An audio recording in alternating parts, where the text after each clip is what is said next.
سورۃ الانعام آپ بھائیوں نے مکمل سماعت کی ہے، کچھ حصہ سورۃ الاعراف کا بھی پڑھا ہے۔ اللہ تعالیٰ سے دعا ہے اللہ تعالیٰ اپنی بارگاہ میں اس کاوش کو قبول فرمائے۔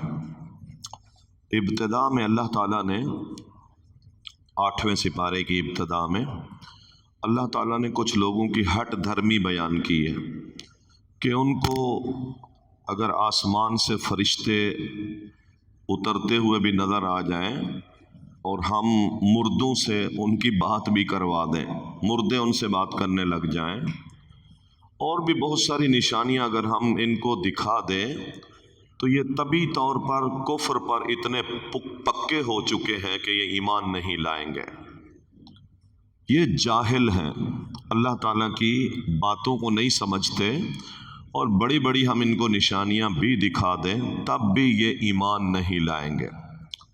ایسے لوگوں پر اللہ تعالیٰ نے مہریں لگا دی ہیں، چونکہ اللہ تعالیٰ نے ان کے اندر ذرا برابر بھی صلاحیت نہیں پائی کہ یہ اللہ کی بات کو سن کر کوئی نفع حاصل کریں، تو ایسے لوگوں کو اللہ تعالیٰ نے ابدی طور پر بدبخت اور شقی بنا دیا ہے، لہذا ان کو جتنی بھی نصیحتیں کریں یہ نصیحتیں کارگر نہیں ہوں گی۔ اللہ تعالیٰ نے ہر نبی کا دشمن انسانوں اور جنوں کے شیطانوں میں سے بنایا ہے۔ ہر نبی، ہر اللہ تعالیٰ کی دعوت دینے والا، اس کا دشمن ہوتا ہے شیطان بھی۔ جنوں میں سے بہت سارے جن شیطان ہیں، اور انسانوں میں سے بھی بہت سارے انسان شیطان ہیں، اور ان کا کام یہ ہے کہ یہ نبیوں سے دشمنی کرتے ہیں، اللہ تعالیٰ کے دین سے دشمنی کرتے ہیں، اور یہ لوگ عام جاہل اور سیدھے سادے لوگوں کو بھڑکاتے رہتے ہیں اور ان کو اللہ تعالیٰ کے دین کے خلاف استعمال کرتے ہیں، اور وہ ان کے مکمل پورے ان کے کام آتے ہیں۔ تو اللہ تعالیٰ فرماتے اپنے نبی کو تسلی دی کہ آپ دین کا جو کام کر رہے ہیں، اس دین کا کام کرنے کے مقابلے میں کچھ لوگ رکاوٹیں ڈالنے والے آئیں گے، جنوں میں سے بھی آئیں گے، شیطانوں میں سے بھی، اسی طرح انسان کے شیطانوں میں سے بھی آئیں گے، اور وہ رکاوٹیں ڈالیں گے، لیکن آپ اپنی دعوت پر قائم رہیں۔ اسی طرح ہر وہ شخص جو دین پر عمل کرتا ہے، اس کے بھی جن شیطان اور انسانوں میں سے شیطان اس کے بھی دشمن ہوتے ہیں، تمسخر اڑاتے ہیں، ملامت کرتے ہیں، ان کو اللہ تعالیٰ کے دین سے روکتے ہیں۔ لہذا ایسے اہل ایمان کو چاہیے کہ وہ اللہ تعالیٰ کی باتوں پر ڈٹے رہیں۔ کچھ چیزیں ہیں اللہ تعالیٰ نے حرام کی ہیں، جس کا تذکرہ پہلے سے گزر چکا ہے، جس کو ذبح نہ کر سکیں اور مر جائے، وہ چیزیں اللہ تعالیٰ نے، وہ جانور حرام کیے ہیں۔ البتہ کوئی شخص اگر مجبور ہو جائے اور اس کے علاوہ کوئی چارہ نہ ہو، موت سامنے دکھ رہی ہو، تو پھر حرام چیز کو بھی وقتی طور پر وہ استعمال کر سکتا ہے، لیکن لذت لینے کے لیے نہ کھائے اور حد سے تجاوز کر کے بھی نہ کھائے، تو اس کی جان اگر بچ جائے تو حرام چیز کو بھی استعمال کر سکتا ہے۔ اس کے بعد اللہ تعالیٰ نے کچھ ایسے لوگوں کا تذکرہ کیا ہے جن پر اللہ تعالیٰ کی خاص رحمت ہوتی ہے۔ اللہ تعالیٰ کہتے ہیں جن کے ساتھ ہم بھلائی کا ارادہ کرتے ہیں ان کے سینے کو ہم کھول دیتے ہیں۔ اسلام کے لیے سینہ کھل جاتا ہے، نیک عمل کے لیے اس کا سینہ کھل جاتا ہے، بھلائی پر بھلائی وہ کرتا چلا جاتا ہے، خیر کے کام اس کے لیے آسان ہو جاتے ہیں، اور اس کو کوئی دقت نہیں محسوس ہوتی۔ تو یہ وہ شخص ہے، سمجھ لیں کہ اللہ تعالیٰ نے اس کے ساتھ بھلائی کا ارادہ کر دیا۔ اور کچھ ہیں فرمایا ایسے کہ اللہ تعالیٰ نے ان کو گمراہ کیا ہے، اور گمراہ لوگوں کی علامت یہ بیان کی، یجعل صدرہ ضیقا حرجا، اس کا سینہ تنگ ہو جاتا ہے۔ آپ نے دیکھا ہو نا، جیسے جب آپ چڑھائی پر چڑھتے ہیں تو اس پر بڑا زور لگتا ہے، اور مزید اگر آپ اونچے جائیں تو آپ کو آکسیجن کی ضرورت ہوتی ہے، سانس پھولنے لگتا ہے۔ تو اللہ تعالیٰ فرماتے ہیں گمراہ لوگ جو ہیں ان کو جب دین کی بات ان کے سامنے آتی ہے، عبادت کا معاملہ سامنے آتا ہے، اللہ کی فرما برداری کا معاملہ سامنے آتا ہے، تو ان کا آکسیجن کم ہونے لگتا ہے، ان کا سینہ سکڑنے لگتا ہے۔ جیسے کوئی شخص وہ آسمانوں کی طرف چڑھ رہا ہو اور آکسیجن اس کو مل نہ رہی ہو تو وہ ہانپتا ہے۔ تو جس شخص کو اللہ تعالیٰ گمراہ کرتا ہے وہ اس کی مثال یہی ہے کہ اس کا سانس پھول جاتا ہے خیر کا کام، خیر کا نام سنتے ہی۔ اور آپ کو معلوم ہے یہ محترم بھائیو، یاد رکھیں، جب انسان ایمان والے تقاضوں پر چلتا ہے تو دل کی صفائی ہوتی رہتی ہے، دل پاک ہوتا رہتا ہے۔ دل پاک ہوتا رہتا ہے تو اس کے لیے سعادت والے کام آسان ہوتے رہتے ہیں۔ اور جب انسان اپنے ایمان اور دل کی تطہیر نہ کرے تو گناہوں کی گندگی دل پر جمتی رہتی ہے اور وہ ایک ڈھیر لگ جاتا ہے گندگی کا دل پر، اور پھر انسان کبھی بھی خیر کی طرف نہیں آتا۔ اللہ تعالیٰ نے یہی مثال دی ہے کہ گناہ اور معصیات کی طرف جانے سے انسان کے دل پر گندگی جم جاتی ہے، لہذا یہ علامت ہے اس بات کی کہ اس شخص کو اللہ تعالیٰ نے گمراہ کر دیا اس کے بد اعمالیوں کی وجہ سے، اور جس کے لیے اعمال آسان ہو جائیں یہ علامت ہے اس بات کی کہ اللہ تعالیٰ نے اسلام کے لیے اس کا سینہ کھول دیا ہے۔ اللہ تعالیٰ نے ایمان والے بندے کو زندہ سے تشبیہ دی ہے اور کافر اور بے ایمان کو اللہ تعالیٰ نے مردہ سے تشبیہ دی ہے۔ ایمان زندگی ہے، اللہ اور اس کے رسول کی اطاعت زندگی ہے، یہ شخص زندہ انسان کی طرح ہے۔ اور جو شخص ایمان اسلام اس کو تسلیم نہیں کرتا اس کو اللہ تعالیٰ نے مردگی کے ساتھ تشبیہ دی ہے۔ شیطانوں کا انسان سے نفع حاصل کرنا اور انسان کا شیطانوں سے نفع حاصل کرنا قرآن کریم نے بیان کیا ہے، اور قیامت کے دن یہ دونوں جہنم جائیں گے۔ شیطان انسانوں سے نفع حاصل کرتے ہیں، کیا معنی؟ شیطان اپنی دعوت انسانوں کو دیتے ہیں تو جو لوگ ان کی دعوت کو قبول کر لیتے ہیں وہ ان کے کرندے بن جاتے ہیں، پھر شیطان ان کے ذریعے سے گمراہی پھیلواتے ہیں۔ یہ ہے شیطان نفع حاصل کرتے ہیں انسانوں سے، اور انسان بھی نفع حاصل کرتے ہیں شیطانوں سے۔ جو لوگ شیطانوں کو اپنے تابع بنا لیتے ہیں پھر ان سے ہر طرح کی شرارتوں کے کام لیتے ہیں، جادو ٹونے کرواتے ہیں، تعویذ گنڈے کرواتے ہیں، عجیب عجیب وہ کھیل کھیلتے ہیں شیطانوں کے ذریعے سے۔ قیامت کے دن اللہ ان جنوں اور انسانوں کو اکٹھا کرے گا اور انسانوں سے کہے گا کہ ہاں آپ نے بڑے نفع حاصل کیے شیطانوں سے، تو انسان کہیں گے ہم نے نفع حاصل نہیں کیے، انہوں نے بھی ہم سے نفع حاصل کیے، ہم دونوں نے ایک دوسرے سے نفع حاصل کیے، اور یہ دونوں جہنم جائیں گے قیامت کے دن۔ یہی وجہ ہے کہ کسی انسان کے لیے لائق نہیں ہے کہ وہ جنوں کو قابو کرے۔ ہمارے یہاں کچھ لوگ ہیں جو باقاعدہ عمل کرتے ہیں جنوں کو قابو کرنے کے لیے، وہ کہتے ہیں جن میرے تابع ہیں، میرا ہمزاد میرے تابع ہے، پھر ان سے کام لیتے ہیں۔ ظاہر ہے یہ تابع کرنے کے لیے بے شمار ایسے شرکیہ اعمال کرنے پڑتے ہیں، تو پھر وہ جن اس کے تابع ہوتا ہے، یعنی جن کچھ نفع دیتا ہے اور کچھ نفع لیتا ہے، روزانہ کفر کرواتا ہے، ضلالت کے کام کرواتا ہے، گناہ کے کام کرواتا ہے، اور کچھ نفع بھی آپ کو وہ دے دیتا ہے۔ لہذا ان جنوں کو تابع کرنے کی ہماری ذمہ داری نہیں ہے۔ یہ جن سلیمان السلام کے تابع تھے اور انہوں نے یہ دعا کی تھی کہ اللہ مجھے جو حکومت عطا کی ہے ایسی حکومت سلطنت کسی اور کو نہ دینا، یعنی جن ان کے تابع تھے، ہم ان کو تابع کریں گے تو یقیناً کسی نہ کسی گناہوں میں مبتلا رہیں گے، ہماری یہ ذمہ داریاں نہیں ہیں۔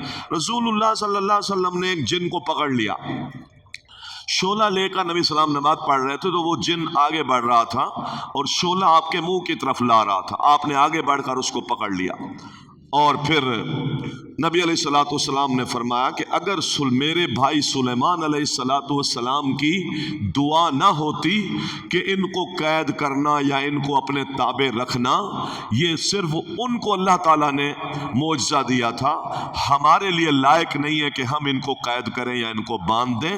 اگر ان کی دعا نہ ہوتی تو پھر میں اس کو مسجد نبی کے ستون کے ساتھ باندھ دیتا اور تم سب اس کو دیکھتے۔ آپ نے پکڑ لیا، اگرچہ اس نے شرارت، لیکن سلیمان علیہ السلام کی دعا تھی، اے اللہ مجھے ایسی سلطنت عطا فرما جو دنیا میں کسی اور کے لائق نہ ہو۔ تو نبی صلی اللہ علیہ وسلم نے اپنے بھائی سلیمان کی دعا کی لاج رکھتے ہوئے اس جن کو چھوڑ دیا۔ تو اس سے پتہ چلتا ہے کہ ان کو اپنے تابع بنانا یہ جائز نہیں ہے۔ اس کے بعد اللہ تعالیٰ نے مشرکین کے کچھ اعمال بیان کیے۔ مشرکین کے اعمال بڑے عجیب تھے۔ اولاد میں شرک کرتے تھے، اولاد کو غیر کے نام پر منسوب کرتے تھے، آج مسلمانوں میں بھی ہے۔ وہ عبد العزیٰ، عبد الکعبہ نام رکھتے تھے، ہم بھی غریب نواز ہے نا جی، علی نواز، اور اللہ ڈوایا، یعنی اللہ نے دیا نہیں دلوایا، یہ پیسے ویس جو نا اللہ نے دلوایا، تو یہ اولاد میں شرک ہے۔ اسی طرح جانوروں میں بھی شرک کرتے تھے مشرکین، جانور کچھ اللہ کے نام کے علاوہ غیر اللہ کے نام پر چھوڑتے تھے، وہ کھیتی میں چرتے تھے، جہاں جاتے تھے چرتے رہتے تھے، ان کا دودھ خاص تھا۔ اسی طرح انہوں نے کچھ نر جانور، کچھ مادہ جانور، کچھ اونٹنیاں، یہ خاص جانور انہوں نے چھوڑ رکھے۔ کھیتیوں میں بھی شرک کرتے تھے، کھیتی کے دو حصے بنا دیتے تھے، کہتے ہیں یہ اللہ کا ہے اور یہ ہمارے بزرگوں کا یا ہمارے بتوں کے نام کا ہے۔ یہ اس طرح کے انہوں نے تقسیمات کر رکھی تھی۔ بعض جانور مخصوص تھے، اس کو مرد کھائیں گے، عورتیں نہیں کھائیں گے۔ بعض جانور مخصوص تھے، ان کو عورتیں کھائیں گی، لیکن وہ جو مردہ پیدا ہوتا تھا بچہ، اس کو عورتیں کھا لیتی تھی۔ بعض جانوروں پر سواری نہیں کرتے تھے۔ تو یہ سارے کام مشرکین مکہ کرتے تھے۔ قرآن کریم نے ان کا بہت رد کیا ہے کہ یہ جو ساری باتیں تم کرتے ہو، اس کا حکم تمہیں کس نے دیا؟ اللہ کی طرف سے کوئی کتاب نازل ہوئی یا اللہ کی طرف سے کوئی حکم نازل ہوا یہ تم کام کرتے ہو؟ کس نے یہ شریعت تمہیں بنا کے دی ہے؟ مسلمان بھی آج محترم بھائیو ہم دیکھ لیں کہ ہم بھی اس طرح کے شرک میں مبتلا ہیں۔ ہمیں اس بات کا خیال ہے کہ غیر اللہ سے جو ہماری محبتیں ہیں ان کی محبت میں کمی نہ آئے، اللہ کی محبت میں کمی آتی ہے تو کوئی بات نہیں۔ غیر اللہ کے لیے جو کام کرتے اس میں توقف نہ آئے، جو اللہ کے لیے کام کرتے اس میں توقف آ بھی جائے تو کوئی حرج نہیں۔ اللہ کا نقصان ہوتا ہے تو کوئی حرج نہیں، غیر اللہ کا نقصان نہ ہو۔ کیا کرتے تھے؟ مثلا کھیتی کو بانٹ دیا، یہ اللہ کی ہے اور یہ غیر اللہ کی ہے۔ اب اچانک اللہ کی کھیتی پر کوئی آفت آ جاتی تھی، وہ اجڑ جاتی تھی، تو کہتے تھے ٹھیک ہے اللہ کو دی تھی اجڑ گئی تو کیا ہوا۔ لیکن اگر غیر اللہ کی کھیتی پر کوئی آفت آ جاتی تھی تو کہتے تھے ہاں یہ تو بڑا مسئلہ بن گیا، تو اللہ والا حصہ اٹھا کر غیر اللہ کو دے دیتے تھے۔ لیکن اللہ غیر اللہ کی کھیتی اللہ کو نہیں دیتے تھے۔ آج مسلمان بھی آپ دیکھ لیں یہ تقسیم ہے ہمارے اندر۔ مثلا ہم کہتے ہیں نماز اگر چھوٹتی ہے چھوٹ جائے، لیکن 11ویں شریف نہ چھوٹے، کچھ بھی ہو جائے گا۔ جو غیر اللہ کے نام پہ ہم نے سلسلے چلا رکھے ہیں نا، وہ ختم نہیں ہونے چاہیے۔ زکوٰۃ نہیں دے گا، اس کو آپ دیکھ لیں، لیکن جمعرات ضرور کرے گا۔ زکوٰۃ کا نصاب کا پتہ نہیں ہے، لیکن ہر سال جہاں بزرگ کے آستانے پہ حاضری دیتا ہے اس سے پیچھے نہیں رہے گا۔ سال میں زکوٰۃ فرض ہے، اور ایک فرض ہم نے اپنی گردن پر سال میں ایک عرس بھی رکھا ہوا ہے، 40ویں دن ہم نے ایک دیگ بھی رکھی ہوئی ہے، جمعرات کو ہم نے ایک کھانا بھی رکھا ہوا ہے۔ تو غیر اللہ کے کام اس کو ہم نہیں بھولیں گے، اس میں کمی نہیں ہونی چاہیے۔ ہمارا عقیدہ یہ ہے کہ 11ویں کا پورے پنجاب میں، یہاں کا تو پتہ نہیں، پورے پنجاب میں چاند کی 11ویں کو دودھ کی چھٹی ہوتی ہے۔